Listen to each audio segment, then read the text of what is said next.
One common question that I get from new investors is how do you know what rent your property is going to get and actually there's any demand for it? So you might be looking at a location and you're confident in that location and you know you want to invest there.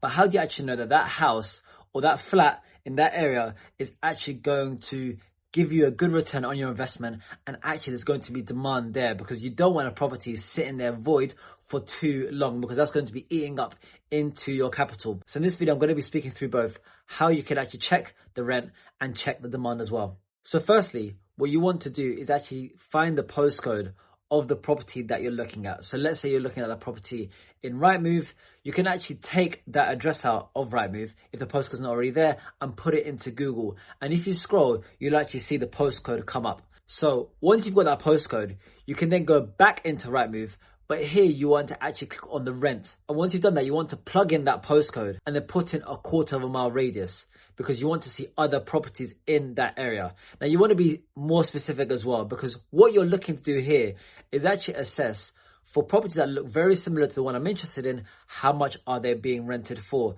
So if it's a 2-bedroom, for example, you'd put 2-bedroom in your criteria.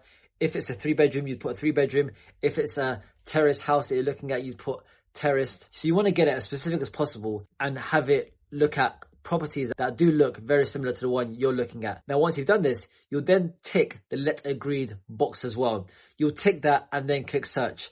So what this will then do is look at all properties with the filters that you've put in that 1/4 mile radius, and it'll look at the ones that should be similar to the property that you're looking at.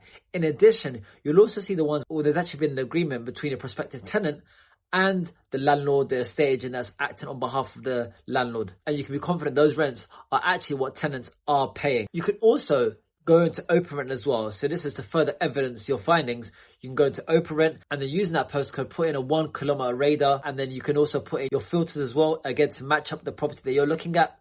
And then again, you can filter and scroll through and then look at the properties that are very similar to yours.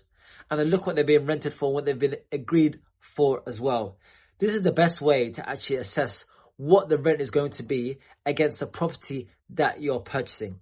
Now, coupled with this, the best way to then check to see if the demand is good is, one, you can actually look at Rightmove and Open Rent and check to see how many have been let agreed and how many are still there on the market, and actually check to see how long they've been on the market as well. So this is the landlord, estate agent putting their property up on the market to rent and how long it's been there. Now, if it's only been there for a week, that's fine. If there's a lot of properties that have been there for a few months, then it may be that the supply in that area is a lot higher than the demand, which is not good if you're looking to actually invest in that area, because it might mean that it could take a while for your property to actually get rented out and you might not get it for the rent that you'd like. Another way that I look at to see what the supply and demand is actually to go on Spare Room. Now, Spare Room is more focused on actually singular rooms, but you can still get a gauge of how many people are looking for accommodation, whether it is in a room, and how many landlords are actually looking to rent out a room. And again, you can put the postcode in and then look at the supply and then look at the demand as well. So rooms for rent and then rooms wanted. And again, if the demand is far higher than the supply, that's a good telltale sign. And if the supply is higher than the demand, again, then that's a sign that actually that area may be oversaturated with properties. And it might be that there isn't actually that many tenants in the area looking for properties to rent. So that's the way I do it. It's quick and easy. I use Rightmove, I use Open Rent, and then I also use Spare Room as well. And I use them all to check for the rent that I'll be getting in the area and the demand as well. Hopefully that's now helped you understand what to do so you can ensure that you're investing with the right information. So if you enjoyed this video, do give it a like, and if you found value from this video or any other video in this channel, then do subscribe as well. And until next time, happy investing.